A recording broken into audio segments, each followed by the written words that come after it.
Today's topic is a perfect continuation of our market research just recently, because it's one of those things that everybody knows, but nobody actually uses it correctly.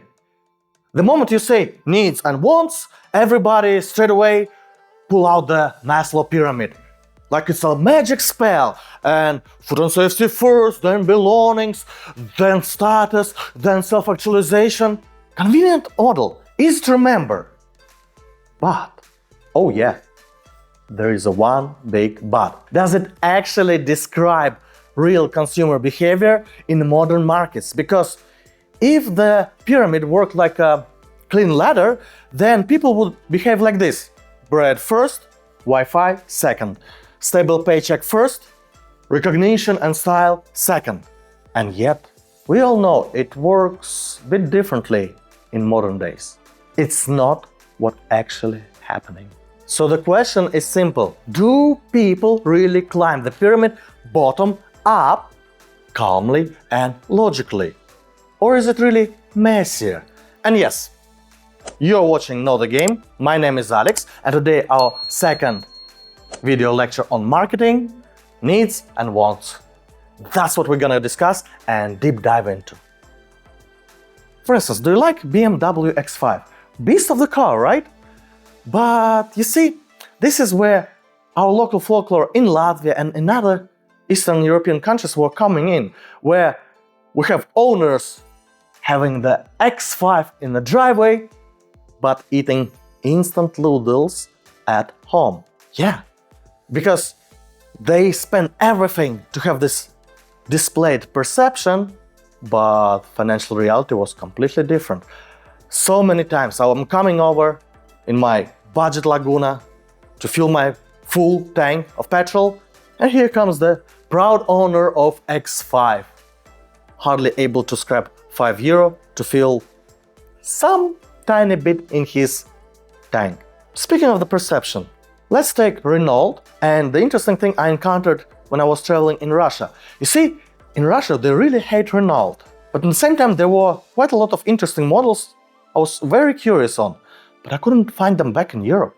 Till I found out that apparently there's a brand Dacia that being presented in Russia as Renault. And they have instead Dacia Logan, Dacia Duster and so on and so on, Renault Logan, Renault Duster and so on.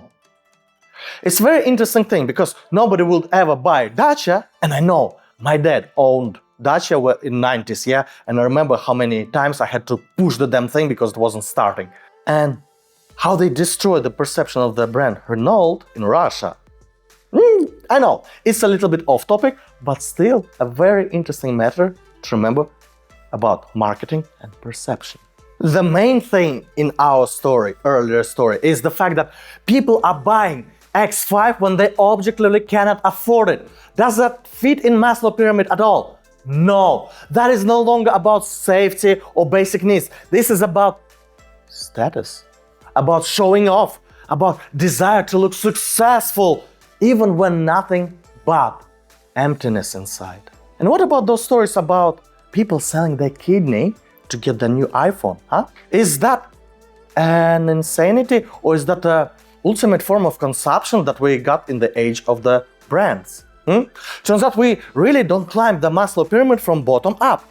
Sometimes we just flip the damn thing upside down. One trick that marketing mastered really well is to ensure it can awaken desires that are stronger than logic, stronger than survival instinct, and stronger than common sense. And this is where the real marketing craft begins. Figuring out where the client's actual needs ends and the "I want it because everybody wants it" begins. Hold on, with all these extreme examples, am I showing that marketing is some sort of a dark art, the evil art? It's like some sort of manipulation cult, right? And yes, some people do use it this way, but again, another big but. It's like a tool. Marketing is a tool. It's all about who is using it, because same hammer is a perfect tool for building stuff. but in the wrong hands it could be. So, let's get a bit more serious and try to actually understand what are we talking about? What do we know about needs? These are basic stuff, right? Food, water, shelter, sleep, warmth, love, belonging. Things you literally can't live without, right? Or you will feel like absolute nothing. Okay, so then, what are wants? This is where it gets interesting, because it's all about the original perceptions of needs. You see, these are specific ways we choose to satisfy our needs, shaped by our personality, culture, trends, social media, the whole package. Same need, hunger, can be treated differently. Somebody's hungry, he just needs rice and he will fill his stomach and that's it. But somebody needs pizza, somebody needs sushi, somebody needs steak. So basically, needs are things we require, but wants are the way how we wanna fulfill our needs. And this is an important momentum where we need to add economical term demand, because what on its own is not a market yet, but when it means the money plus willingness to spend it, boom, now we have paying customer. That's a real economic demand, and that's what defines why somebody wants rice and why somebody wants steak. And yeah, on paper Maslow makes it look really clean. First psychology, then safety, then fancy stuff. But in real life, it's messy as hell. Simple example, a car. For people who live in megapolis, would it be London, would it be New York, would it be Shenzhen, would it be basically any big city, the car would be more want, more a status. But for the person who lives in a place with a very poor public transportation, this would be a need, a necessity to survive. Here comes another actually interesting reason of differentiation between need and want, because that's another way we see need and want. Need, that you, without it, you gonna, yeah? And want, you can actually just desire it. Getting really messier, yeah? You see, that's what happens to the marketing. And you, as a marketeer, need to outline these differences where things are more valuable. Because again, sometimes status is more valuable than survival. And things get messier. Let's say you living in a big city with really well-established public transportation. Perfect, yeah? But you got kids. School isn't next door. Maybe even 2 kids, 3 kids. One have to go to school, one to kindergarten. Different directions, different schedules. Your wife needs to go somewhere as well. And after you watch all the news, you don't feel much, well, about the safety. Suddenly, safety of my child stops being just a nice bonus and turns into the real gut-level need, right? Now let's keep going with this car example. Because cars offer different things. We have product differentiation after all, right? Volvo literally built its own brand on safety, and it worked like magic. I mean, come on, here's everything seems really obvious. Safety equal need. Logically done. Okay, so in this case, what about powerful engines? Are they just showing off? Pure ego, right? Well, not exactly. Maybe on Lamborghini. Probably. But what about normal family car? Because when you live in a small province town and you need to travel distances and you need to overtake quite often cars, slow tractors, trucks, isn't it powerful engine already becoming part of the safety? For you, fast and quickly finish reasonable maneuver. Finish it safely. And really, a weak engine can literally turn a normal overtaking maneuver on a 2-lane highway into a dangerous adventure. And this is where market shows its real superpower. The same exact product can be a pure want and a toy for one person and vital necessity for another. All because we look at the product through the eyes of the specific customer. through his reality, his fears, his daily routine, his family situation. This is what real work with target audience actually means. Only then do we understand what truly matters to our audience. This is how we build the foundation of the offer, and then we play with demand. Remember how I mentioned my old Renault Laguna earlier, right? Let's compare directly with the king of safety, Volvo. There is demand for safety. Obviously, Volvo screams safety from every billboard. Perfect. And then the French come along and say, hold on, why does the safety should automatically have to mean premium price? Here's a middle-class car, a budget car, which literally safest in its segment. No fancy premium features, no one will call you if you'll fall asleep, but in crash tests, it beat both and Mercedes and Volvo. Boom! Laguna, affordable safety for people who really need protection but have a normal human budget. Same need, completely different demands. Two different markets. So what actually happened? Well, there is a clear demand for safe family car. One brand plays it straight. Here's the safest car you can buy, period. Another brand says, here's the safest car, plus we'll throw a lot of premium bonuses. And it's safety related, not just safety related, but it's sweet, prestigious feeling of driving something premium. And boom, same need, two completely different products, two completely different price tags, two completely different customers. This is exactly why context is in action. Every product has its own Maslow's Pyramid.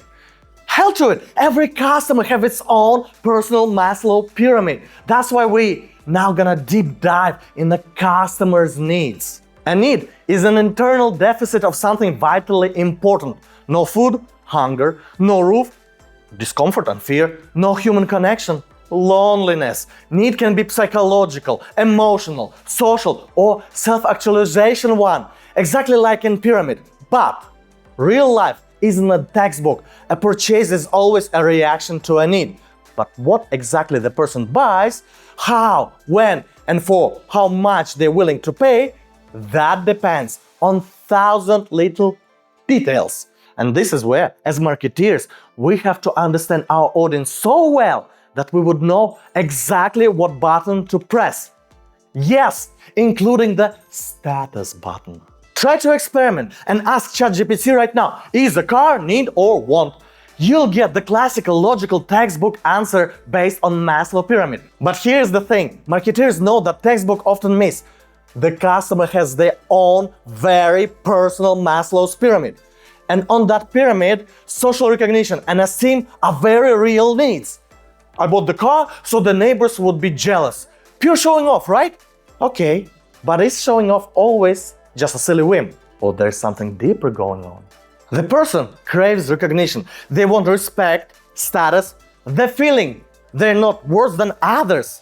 Maybe they grew up in an environment where what car you drive is how successful you are. Or maybe they're young entrepreneurs who need to look credible in front of clients. So tell me, is that usual fancy-pancy BS or is actual legitimate social and esteem need to be accepted, respected, and seen as significant? And for us marketeers, that means one thing: the desire to make an impression is a real powerful value that we can and should work with.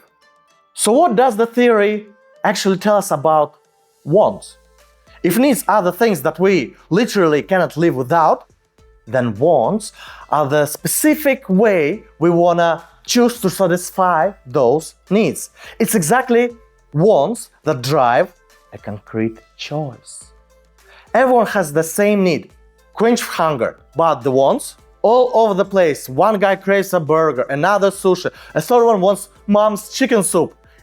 And it's the want that decides what, where, and how much a person is willing to pay. Why wants are pure rocket fuel for marketing. First of all, wants change over time. Wants depend on the culture, trends, friends, social media. Wants are the playground where brands can truly stand out. And that's the main thing. For instance, one person wants to look trendy, so give him something what is hot right now. Another one wants to feel unique. Give him something rare, limited, or even underground. Marketing real job is to catch that exact want, wrap the product around it perfectly, and turn the want into immediate action. Bottom line, needs make a person start looking for a solution. Wants to decide which solution they actually pick. For us marketeers, this means it's not enough to know the need. We have to know what exactly the customer wants to feel, experience, show the world, prove themselves and others, and then tailor the product and the message to that desire. So yeah, by now we definitely nailed it. Need, the base problem. Want, the specific flavor to the solution. But here's the killer question. Are you 100% sure you can tell the difference between those two? Because today, thanks to the marketing, the line has been deliberately blurred to nothing. Marketing doesn't just sell the products anymore, it reprograms perception. For instance, is iPhone need or want? Depends on whom you ask. And those are realities we're looking at. For instance, for certain teenager, not having an iPhone is just becoming an outcast because you really need an iPhone to be one of us. For blogger or content creator, well, it's a work tool. It's like a hammer for carpenter. For someone else, yeah, it could be just an expensive toy. Same product, different people, different motivations, which means the line between wants and needs basically shifts dramatically depending on whose life we're looking at. And here's where the real confusion kicks in. We want to look successful, so we tell ourselves, I need this for business. We crave admiration. This will give me confidence. We hunger for recognition.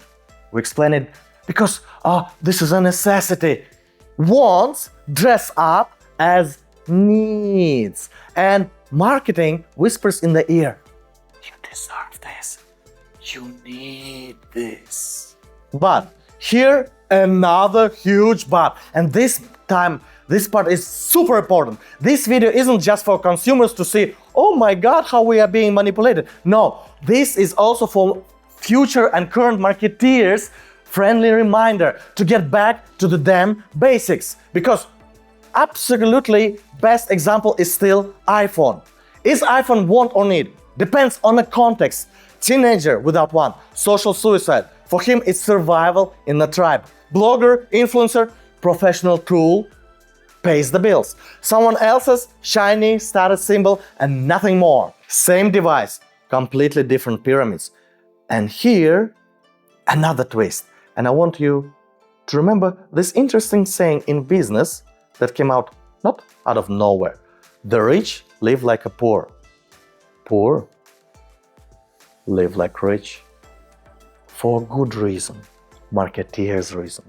A rich guy would be perfectly happy wearing a Casio, but he buys Rolex because on a business meeting, status sometimes could be its own tool. It's an investment. It's a signal to the market. I'm reliable. I'm solid. I can play at this level. It's part of reputation economy, if you wish. A poor guy who suddenly comes into money buys the same Rolex, but not as a tool, as a dream made real. He just needs that hit of recognition, that emotional rush. I made it too.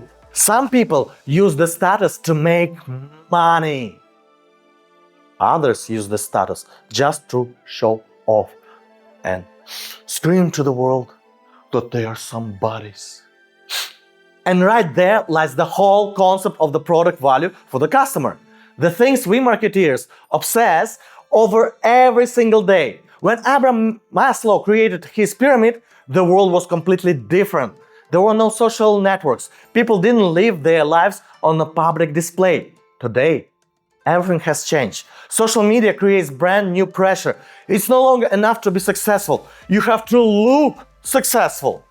A new need appeared to be like everyone else, but just a little bit better. Yes, what happened because of social media? We are no longer comparing ourselves to our neighbor next door. No, we are comparing ourselves to everyone in this world. Not just the influencer, not just the well-known blogger or celebrity. No! We compare ourselves to everyone we see at social media. Your feed isn't just content anymore. It's non-stop reminder. They already have it. They made it. They are winning. And what about you? Huh? This kicks off another spiral of consumption where wants start looking exactly like needs. You see, people like to accuse marketeers of manipulation. You brainwash people thinking they need this or that. But marketeer isn't a manipulator. Marketeer is a mirror and a tool of business.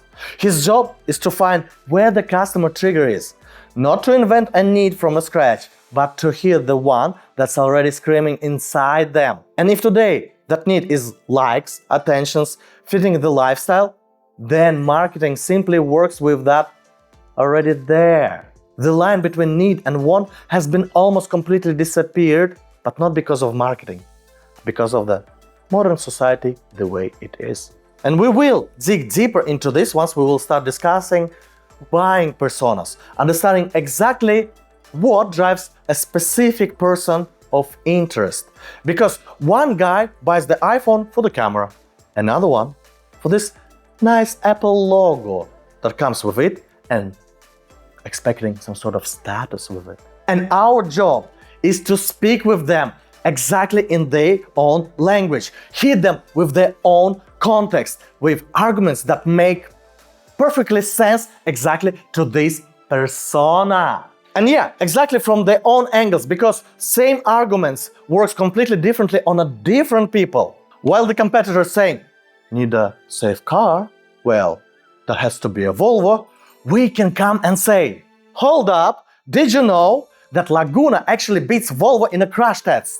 Costs way less and is cheaper to run. Boom! Same need, totally different conversations. Now, let's wrap it up and make two summaries. The first one summary is for the consumer. When you have no money, wants disappear by themselves. Only the pure needs remain. The stuff you literally cannot live without. But the moment money appears, the game changes completely. Marketeers know this perfectly well. That's why I keep repeating the same old truth. The rich live like poor, and the poor trying to live like rich. Rich people buy Rolex because it pays dividends, it opens doors, signals credibility, brings returns. The poor guy suddenly gets money and buys the same Rolex, and what does he get? A touch of the dream, impress few chicks, and what else? Is it truly an investment? In a poor guy scenario. Same applies with the iPhone. Everybody thinks that, well, it's an ultimate premium brand and a status symbol. But is it really?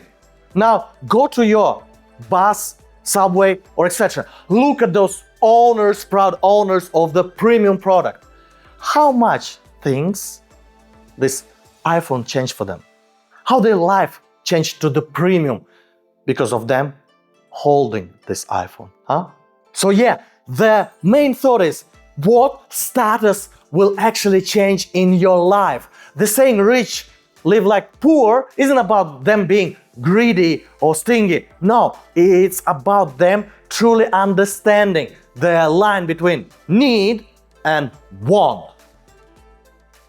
Now the summary for marketeers. The topic needs and wants is the one of the most important ones that we need to deep dive, and when we're doing market research, and when we're gonna be dealing with you with marketing mix 4P, or any kind of analysis that are still ahead of us. Because it's extremely crucial for us to realize whom we're gonna work and how we're gonna work with them. First, we figure out what people actually need, where the real demand is. Then we figure out how to reframe it, how to add on flavor, because our product has to stand out, ideally in a way that hard to copy. And then, yeah, right, half of the marketeers right now are gonna go, oh yeah, right, so this video is not for me. We already have product. I was just hired when the company actually established itself very well. I came here, the product is there. What do I do? What's the point of actually knowing these needs and wants? The product is there. There's nothing new to research, analyze. Is it now? Now, is it? Because people are still having needs and wants. My favorite examples are always Red Bull and the old Parliament cigarettes. Red Bull literally took the same energy drink, put it in tinier can, jacked up the price, and instantly became premium. Parliament did the same with cigarettes, just raised the price, added recessed filter,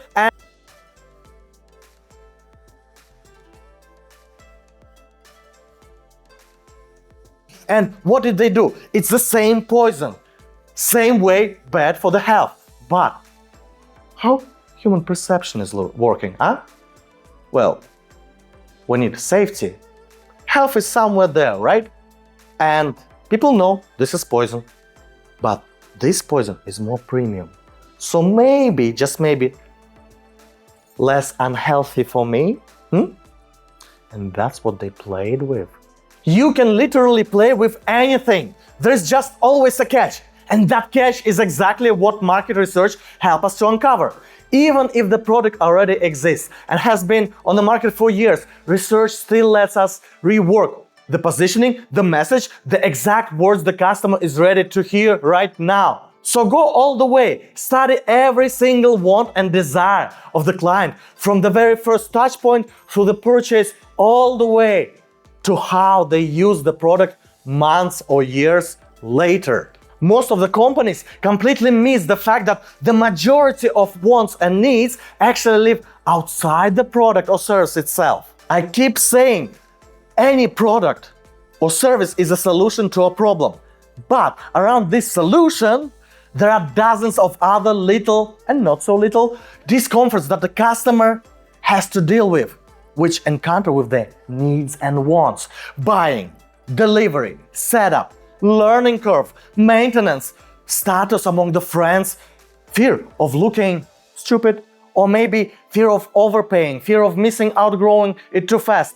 All of that is also part of the problem the client is trying to solve. That's why it's never just about the product itself. And we will deep dive in it a lot in the future videos, and especially once it comes to the marketing mix 4P. But that will be in the future. But for today, I guess I will finish. And here I would like to thank you for your attention, especially those who finished up to this moment. Again, your likes, your comments are highly appreciated. And subscribe to this channel if you don't want to miss next videos. But for today, I'm finished. Thanks a lot. Сие, danke schön. Arigato. Paldies. Спасибо. Merci. Well, class is over. Sakal Hadzadyan.